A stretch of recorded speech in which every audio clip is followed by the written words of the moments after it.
Hi friends, welcome back. Shefi ടോക്സിൻ്റെ പുതിയൊരു എപ്പിസോഡിലേക്ക് എല്ലാവർക്കും സ്വാഗതം. അപ്പോൾ ഇന്നത്തെ വീഡിയോ എന്ന് പറഞ്ഞാൽ ഒരുപാട് പേര് റിക്വസ്റ്റ് ചെയ്തിട്ടുള്ള വീഡിയോ ആണ്. അതായത് അംഗനവാടി ഇൻ്റർവ്യൂവിന് ഹെൽപ്പർ അല്ലെങ്കിൽ വർക്കർ തസ്തികയിലേക്കും അതുപോലെ ICDS റിക്രൂട്ട്മെൻറ്റ് അതിലേക്ക് അപേക്ഷ കൊടുത്തിട്ടുള്ളവർക്കും എക്സാം എഴുതാൻ പോകുന്നവർക്കൊക്കെ ഒരുപാട് യൂസ്ഫുള്ളായിട്ടുള്ള വീഡിയോ ആണ്. ഇന്ന് ഇൻ്റർവ്യൂവിന് പോകുന്നവർ പ്രധാനമായിട്ടും ഈ വീഡിയോ മാക്സിമം കണ്ടിട്ട് പോവുക. അതായത് ഇപ്പോൾ പോകുന്നവരോട് പ്രധാനമായിട്ട് ചോദിക്കുന്ന പ്രധാനപ്പെട്ട GK ക്വസ്റ്റ്യൻസും അതുപോലെയുള്ള മറ്റ് ക്വസ്റ്റ്യൻസ് എല്ലാം കൂടി ഒരൊറ്റ വീഡിയോയിലും ഉൾപ്പെടുത്തിയിട്ടാണ് ഇന്നത്തെ വീഡിയോ ഞാൻ ചെയ്യുന്നത്. ഓക്കെ, അപ്പോൾ എന്തായാലും ലേറ്റ് ആവുന്നില്ല, നമുക്ക് വീഡിയോയിലേക്ക് പോകാം. അപ്പോൾ വീഡിയോയിലേക്ക് പോകുന്നതിന് മുമ്പായിട്ട് ആദ്യമായിട്ട് നമ്മുടെ ചാനൽ കാണുന്നവരാണെങ്കിൽ ഇപ്പോൾ തന്നെ ഒന്ന് സബ്സ്ക്രൈബ് ചെയ്ത് സപ്പോർട്ട് ചെയ്യാൻ മറക്കരുത്. അതുപോലെ തന്നെ ബെൽ ബട്ടൺ എനേബിൾ ചെയ്യാൻ മറക്കരുത്. എങ്കിൽ മാത്രമേ നമ്മളെടുത്ത പുതിയ വീഡിയോസ് നിങ്ങൾക്ക് നോട്ടിഫിക്കേഷനായി ലഭിക്കുകയുള്ളൂ. അതുപോലെ ജോബ് വേക്കൻസീസിൻ്റെ വീഡിയോസ് ആണെങ്കിൽ നിങ്ങൾക്ക് ലാസ്റ്റ് ഡേറ്റിന് മുമ്പ് അപ്ലൈ ചെയ്യണമെങ്കിലും നമ്മൾ ഇടുമ്പോൾ തന്നെ ആ വീഡിയോസ് ഒന്ന് വാച്ച് ചെയ്യാൻ ശ്രമിക്കുക. ഓക്കെ, അപ്പോൾ നമുക്ക് ക്വസ്റ്റ്യൻസിലേക്ക് പോകാം. ഇപ്പോൾ മെയിനായിട്ട് ഇപ്പോൾ ഇന്നലെയും ഇന്നുമൊക്കെ ഇൻ്റർവ്യൂവിന് പോയവരോട് പ്രധാനമായിട്ട് ചോദിക്കുന്ന ചോദ്യമാണ് ഇപ്പോൾ നമ്മുടെ കേരളത്തിൽ നടക്കുന്ന ഒരു പ്രധാനപ്പെട്ട ഒരു ന്യൂസ് എന്താണെന്നുള്ളതാണ്. അപ്പോൾ എല്ലാവർക്കും ഓൾമോസ്റ്റ് അറിയാതെ നമ്മൾ പുറം ലോകവും അതായത് വാർത്തയൊക്കെ കാണുന്നുണ്ടോ എന്നറിയാനായിട്ടാണ് ഇങ്ങനെയുള്ള ചോദ്യങ്ങൾ അവർ ചോദിക്കുന്നത്. അപ്പോൾ എല്ലാവർക്കും തന്നെ അറിയാം, നമ്മുടെ വയനാട് നടക്കുന്ന ഇഷ്യൂ ആണ് ഇപ്പോൾ മെയിനായിട്ട്. വളരെ സങ്കടകരമായൊരു അനുഭവമാണ് നമുക്ക് ഉണ്ടായിക്കൊണ്ടിരിക്കുന്നത്. വയനാട് ഉരുൾപൊട്ടിയതാണ് ഇപ്പോൾ ലേറ്റസ്റ്റ് ന്യൂസായിട്ട് നമ്മൾ കണ്ടുകൊണ്ടിരിക്കുന്നത്. അതുപോലെ ചോദിക്കുന്നൊരു ചോദ്യം തന്നെയാണ് അർജുൻ എന്ന സഹോദരൻ്റെ വിഷയം. അതും ഇതുപോലെ തന്നെ നമുക്ക് വളരെയധികം സങ്കടകരമായൊരു വിഷയം തന്നെയായിരുന്നു അർജുൻ എന്ന സഹോദരൻ്റെ വാർത്ത. അത് എന്താണ്, അതിൻ്റെ സ്ഥലം എവിടെയാണെന്ന് ചോദിക്കുന്നുണ്ട്. സ്ഥലം വരുന്നത് ശിരൂരാണ്. ചോദിക്കുന്നവർക്ക് എന്താണെന്നുള്ളതൊക്കെ വാർത്ത അറിയാമല്ലോ, അപ്പോൾ പിന്നെ അതിൻ്റെ പ്രത്യേകിച്ച് കാരണങ്ങളൊന്നും തന്നെ പറയണ്ട. അപ്പോൾ അതെന്താണെന്ന് നിങ്ങൾ ഡീറ്റെയിൽ ആയിട്ട് അവരോട് സംസാരിച്ച് കൊടുക്കണം. ഓക്കെ, അപ്പോൾ ഇനി കോമൺ ആയിട്ട് വരുന്ന കുറച്ച് GK ക്വസ്റ്റ്യൻസ് നമുക്ക് നോക്കാം. നമ്മുടെ ദേശീയ ഗാനം രചിച്ചതാര് എന്ന് ചോദിക്കുന്നുണ്ട്. അത് നമ്മൾക്കറിയാം, രവീന്ദ്രനാഥ് ടാഗോറാണ്. പിന്നെ കേരളത്തിൻ്റെ വലിയ ജില്ല വരുന്നത് ഇടുക്കിയാണ്. കേരളത്തിലെ ചെറിയ ജില്ല ആലപ്പുഴയാണ്. അതുപോലെ തന്നെ മനുഷ്യനിൽ ആദ്യം വളരുന്ന അവയവം ഹൃദയമാണ്. വിദ്യാഭ്യാസ മന്ത്രി ആരാണെന്ന് ചോദിച്ചിട്ടുണ്ട്, ശ്രീമതി വീണ ജോർജ്. അതുപോലെ പനിയുള്ളപ്പോൾ നമ്മൾ കുട്ടികൾക്കാണെങ്കിലും മുതിർന്നവരാണെങ്കിലും കഴിക്കാൻ പാടില്ലാത്ത ഒരു ഭക്ഷണം ഏതാണ് എന്ന് ചോദിച്ചിട്ടുണ്ട്. അത് കേക്കാണ് ആൻസർ വരുന്നത്. അപ്പോൾ ഒന്നുകിൽ നിങ്ങളൊരു ബുക്ക് എടുത്തിട്ട് എഴുതി വെക്കുക, അല്ലെങ്കിൽ ഈ ക്വസ്റ്റ്യൻസ് മനസ്സിൽ 1-2 തവണ നമ്മുടെ വീഡിയോ കണ്ട് മനസ്സിലാക്കി വെക്കുക. പിന്നീട് കേരളത്തിൽ എത്ര ജില്ലകൾ ഉണ്ട്? 14 ജില്ലകളാണ് കേരളത്തിൽ ഉള്ളത്. അടുത്തത്, കേരള സംസ്ഥാനം രൂപം കൊണ്ടത് 1956 നവംബർ 1 കേരള സംസ്ഥാനം രൂപം കൊണ്ടത്. അടുത്തത്, കേരളത്തിൻ്റെ തലസ്ഥാനം എവിടെയാണ്? തിരുവനന്തപുരമാണ് കേരളത്തിൻ്റെ തലസ്ഥാനം വരുന്നത്. അതുപോലെ ICDSനെ കുറിച്ച് ചോദിക്കുന്നുണ്ട്. ICDS എന്തായാലും എല്ലാവരോടും ചോദിക്കുന്ന ചോദ്യമാണ്. ICDSൻ്റെ ഫുൾ ഫോം, ICDS സ്ഥാപിച്ച വർഷം, പിന്നെ അതുപോലെ ICDSൻ്റെ പദ്ധതികൾ, ലക്ഷ്യങ്ങൾ എല്ലാം തന്നെ ഞാൻ ഇതിനു മുമ്പ് 2 വീഡിയോസ് ചെയ്തിട്ടുണ്ട്. അതിൻ്റെ ലിങ്ക് ഞാൻ ഡിസ്ക്രിപ്ഷൻ ബോക്സിൽ കൊടുത്തേക്കാം. അതെല്ലാവരും തീർച്ചയായിട്ടും വാച്ച് ചെയ്യണം. പിന്നെ അതുപോലെ നമ്മുടെ അംഗനവാടി തുടങ്ങിയത് അത് മലപ്പുറം ജില്ലയിലെ വേങ്ങര എന്ന സ്ഥലത്താണ് അംഗനവാടി ആദ്യമായി ആരംഭിച്ചത്. പിന്നീട് ചോദിക്കുന്ന ചോദ്യങ്ങൾ, പിന്നീട് ഏറ്റവും എല്ലാവരോടും തന്നെ ചോദിക്കുന്നതാണ് ഒരു സ്റ്റോറി, കഥ എന്തെങ്കിലും പറയാനായിട്ട് പറയും. എല്ലാവരും തന്നെ ഒരു കഥ പഠിച്ചിട്ട് പോകുന്നതാണ് നല്ലത്. കാരണം നമ്മൾ പെട്ടെന്ന് അവർ ചോദിക്കുമ്പോൾ ബബ അടിച്ചിട്ട് കാര്യമില്ല. നമുക്ക് പെട്ടെന്ന് പറയാൻ പറ്റുമെങ്കിൽ നമ്മളൊന്ന് വീട്ടിൽ നിന്നൊന്ന് പ്രാക്ടീസ് ചെയ്തിട്ട് പോവുക. കഥയുടെ ഒരു ഹെഡിങ്ങും നോക്കി വെക്കുക. ഗുണപാഠം എന്താണെന്ന് ചോദിക്കും. ഒരു ഗുണപാഠ കഥ തന്നെ നമ്മൾ നോക്കി വെക്കുക.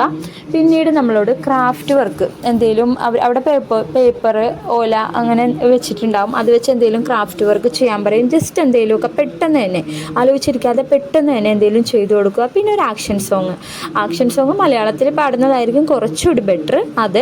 പിന്നെ എന്തെങ്കിലും ഡാൻസ് ചെയ്യാനായിട്ട് പറയും. അപ്പം നമ്മൾ തന്നെ പാട്ട് പാടി നല്ലൊരു ഡാൻസ് അങ്ങോട്ട് കളിച്ചു കൊടുക്കുക.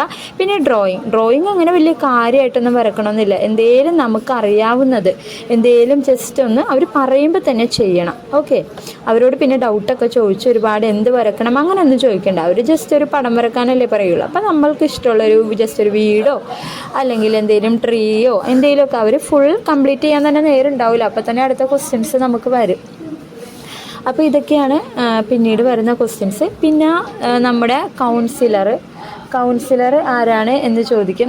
അപ്പോൾ നിങ്ങളുടെ കൗൺസിലർ അല്ലെങ്കിൽ വാർഡ് മെമ്പർ ആരാണെന്ന് ചോദിക്കും. അപ്പോൾ അതൊക്കെ ഓൾമോസ്റ്റ് എല്ലാവർക്കും അറിയാവുന്ന കാര്യങ്ങളാണ്.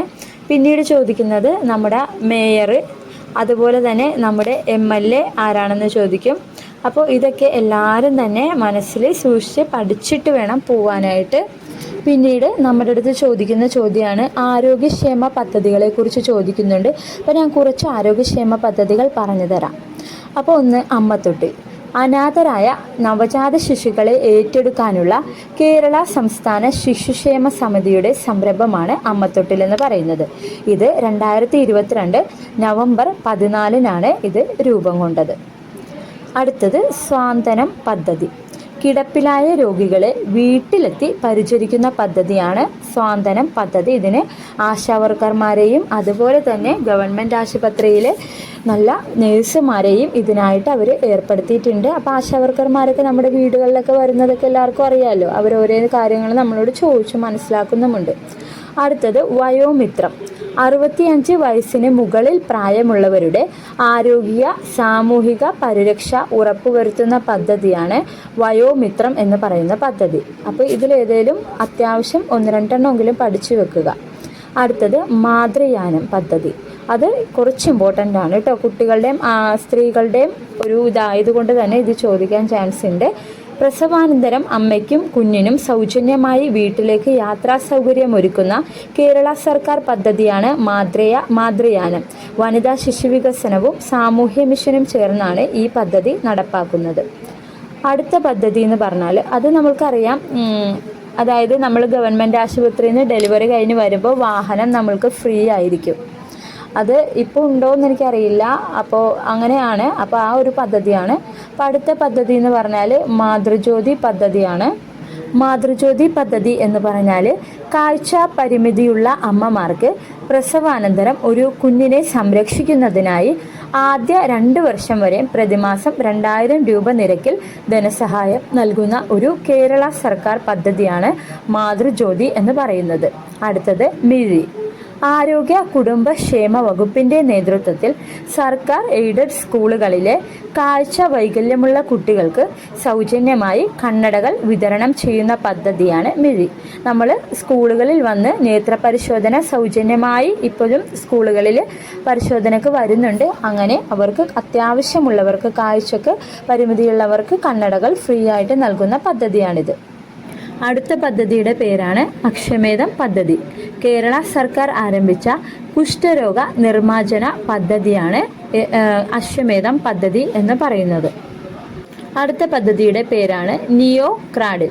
നവജാത ശിശുക്കളിലെ ഗുരുതര ആരോഗ്യ പ്രശ്നങ്ങൾക്ക് പരിരക്ഷ ഉറപ്പുവരുത്തുന്നതിനു വേണ്ടി കോഴിക്കോട് ജില്ലയിൽ ആരംഭിച്ച പദ്ധതിയാണ് നിയോ ക്രാഡിൽ എന്ന് പറയുന്ന പദ്ധതി.